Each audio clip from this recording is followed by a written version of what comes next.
जय तारा जय मा तारा, जय बाब जय मा तारा। जय गुरु, जय तारा, जय तारा, जय तारा।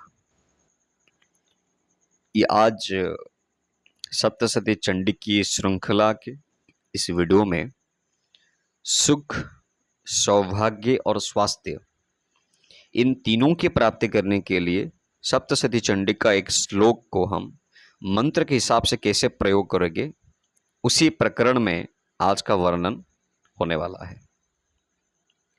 सुख, सौभाग्य और स्वास्थ्य, अच्छा सुख, पूर्ण सौभाग्य और पूर्ण स्वास्थ्य किसको नहीं चाहिए। अगर आप देखेंगे ना तो जीवन में जितने समस्याएं आती हैं ना कहीं इन तीनों से जुड़े हुए होते हैं और इसी की अभाव से हमारे मन में एक मानसिक अस्थिरता की जागरण होता है, जो हमारे व्यक्तिगत कार्य, स्थूल कार्य को मतलब नष्ट करने में बहुत बड़ा वहां पर भूमिका होता है उनका। तो सुख और सौभाग्य और स्वास्थ्य तीनों को प्राप्ति करने के लिए माँ की सप्तशती चंडी के ग्रंथ में एक श्लोक दिया गया है। श्लोक क्या है, पहले श्लोक सुन लीजिए आप। देहि सौभाग्य आरोग्यम, देहि में परम सुखम, रूपं देहि जयं देहि, जशो देहि दिशो जहि। ये अगर जिन लोगों जो भक्त रोजाना माँ के सामने माँ का अर्गला, किलक, सप्तशती चंडी का अर्गला, किलक, कवच की पाठ करते हैं, उनको पता चल गया होगा कि ये श्लोक कहाँ से लाया गया है। जी हाँ, ये श्लोक देवी के अर्गला स्तोत्र से लाया गया है। अर्गला स्तोत्र में अगर आप अर्गला का पाठ करते हैं, जैसे काली के अर्गला होता है, सप्तशती चंडी में भी अर्गला है, तो अर्गला स्तोत्र का जब आप पाठ करते हैं उनमें से ये स्तोत्र एक निकल कर सामने आया जो आपको व्यक्तिगत रूप से और विशेष रूप से परम सुख, परम सौभाग्य और एकदम स्वास्थ्य की जो प्राप्ति की इच्छा होता है हमारे मन में, उसकी वह कामना को वो पूर्ण करता है।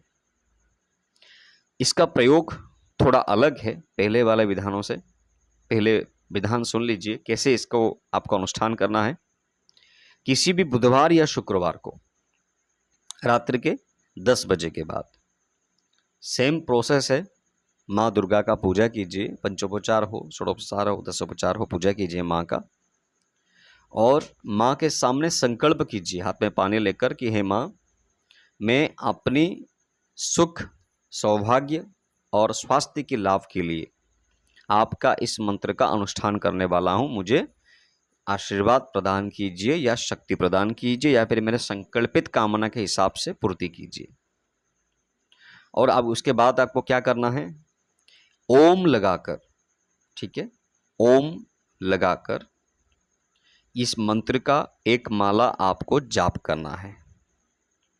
ठीक है, एक माला इस मंत्र का जाप पहले आप करेंगे। कैसे करेंगे, ओम देहि सौभाग्यवारोग्यम, देहि में परम सुखम, रूपं देहि जयं देहि, जशो देहि दिशो जहि।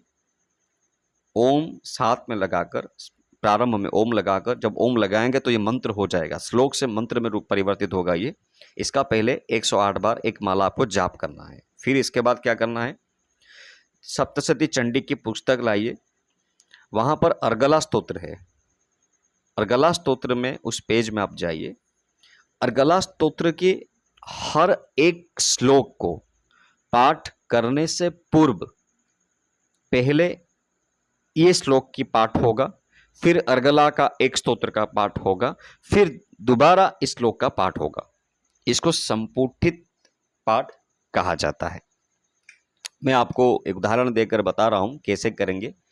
तो मान लीजिए अर्गला का पहला श्लोक जो है, जयंती मंगला काली भद्रकाली कपालिनी दुर्गा शिवा क्षमा धात्री स्वाहा स्वधा नमस्तुते, ये पहला श्लोक है। तो उसको संपुटित करेंगे इस श्लोक से। कैसे करेंगे, सुनिए, गौर से सुनिए। ओम देहि सौभाग्य आरोग्यम, देहि में परम सुखम, रूपं देहि जयं देहि, जशो देहि दिशो जहि, जयंती मंगला काली भद्रकाली कपालिनी दुर्गा शिवा क्षमा धात्री स्वाहा स्वधा नमस्तुते। ओं देहि सौभाग्यो आरोग्यम देहि मे परम सुखम रूपं देहि जयं देहि यशो देहि दिशो जहि। इसी तरह अर्गला का हर एक श्लोक के आगे और पीछे ये श्लोक को संपुटित करके पाठ करना है और उच्च स्वर में पाठ करना है, नरम स्वर में नहीं, धीरे धीरे नहीं करेंगे, मंत्र जाप की तरह नहीं होगा। इसका पाठ सस्वर होगा, मतलब ऊंची आवाज में होगा। ठीक है, ऊंची आवाज का मतलब चिल्लाना नहीं है, इतना मतलब इतनी वॉल्यूम तक आप जाइए जो खुद आपको सुनने में अच्छा लगे, पर नरम स्वर में नहीं होगा। ठीक है, इसको आप पाठ करेंगे। पाठ करने के बाद फिर से यही मंत्र का 108 माला जाप, 108 बार आपको जाप करना है। मतलब जो पहले आप किए थे ना, एक माला मंत्र का जाप किए, फिर इसी श्लोक को संपुटित करके अर्गला का पूरा अर्गला का पाठ आप किए, फिर अंत में यही मंत्र का एक माला फिर से आप जाप करेंगे। थोड़ा समय लगेगा इसमें, क्योंकि आपका उद्देश्य भी थोड़ा बड़ा है, तो अनुष्ठान भी थोड़ा समय में बड़ा, उसमें ज़्यादा समय लगेगा। इसको आप करते रहना है, और आगे इसको आप अगर रोजाना जिंदगी में उसको उतार लेते हैं ना, तो ये आपको अखंडित सुख, सौभाग्य और स्वास्थ्य की प्राप्ति करवाएगी, यकीन मान के चलिए। और इसमें होम करने की आवश्यकता है नहीं, ये स्वतः परीक्षित है, इसमें होम की आवश्यकता नहीं है, क्योंकि होम उस मंत्र में हम देते हैं जिसको परम ऊर्जा की आवश्यकता हो, अग्नि के जरिए हम उसको ज्यादा ऊर्जावान करवाते हैं। ये अपने आप में ऊर्जावान है, और जब इसको आप अर्गला स्तोत्र का पाठ कर रहे हैं ना संपुटित लगाकर, तो उसकी एनर्जी और बढ़ जाती है। तो आशा करता हूं ये प्रयोग आपकी जिंदगी में बहुत उन्नति लेकर आएगा। सुख, सौभाग्य और स्वास्थ्य की प्राप्ति के लिए इससे आसान मंत्र और आसान तरीका शायद ही आपको कहीं से मिले। इसका प्रयोग कीजिए। मैं बिल्कुल आपको बोलूँगा कि इसका प्रयोग हर किसी को करना चाहिए।